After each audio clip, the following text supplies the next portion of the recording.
पक्षाचा जो तो विषय आहे, काँग्रेस असेल अन्य कोणता पक्ष असेल, ज्याला त्याला लढायचं अधिकार आहे. परंतु आत्ताच्या घडीला आपल्याला हरवायचं कोणाला हे सुद्धा उद्दिष्ट सगळ्यांनी लक्षात ठेवलं पाहिजे. आत्ताचं जे महाराष्ट्रातलं भ्रष्टाचारी सरकार आहे, जमिनी हडप करणारं सरकार आहे, टेंडरवर टक्केवारी खाणारं सरकार आहे, वेगळ्या पद्धतीनं सर्वसामान्य जनतेला वेठीस धरणारं सरकार आहे.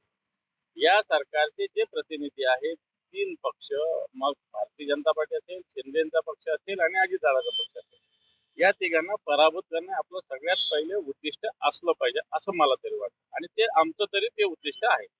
पण तुमच्याकडनं काही प्रस्ताव जाणार काँग्रेसला की मनसेला आपण सोबत घ्यावं किंवा एकत्रित निवडणुका लढाव्या, तर ज्या प्रकारे स्वबळाची भाषा प्रत्येक नेत्याकडनं काँग्रेसला दिली जाते.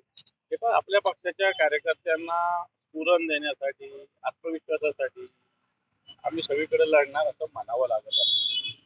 कारण मग त्या निमित्तानं सगळ्या वॉर्डातले कार्यकर्ते तरी हलते डोलते राहतात. मग जे करायचं ते पक्ष वेळेवर करत असतो, त्यामुळे सगळ्याच पक्षाला असं म्हणावं लागतं. मुंबई महापालिकेसाठी 125 जागांची यादी मनसेने काढली. ती ताकद म्हणजे इतकी आहे. त्या जागांचा विचार मध्ये केला जाईल. मला असं वाटतं अजून त्या विषयावर कोणतीच बोलणी नाही, अजून निवडणुकीची घोषणा नाही. आणि या सगळ्या विषयावर मला वाटतं पक्षप्रमुख माननीय उद्धवजी ठाकरे साहेबच निर्णय घेतील. थँक्यू.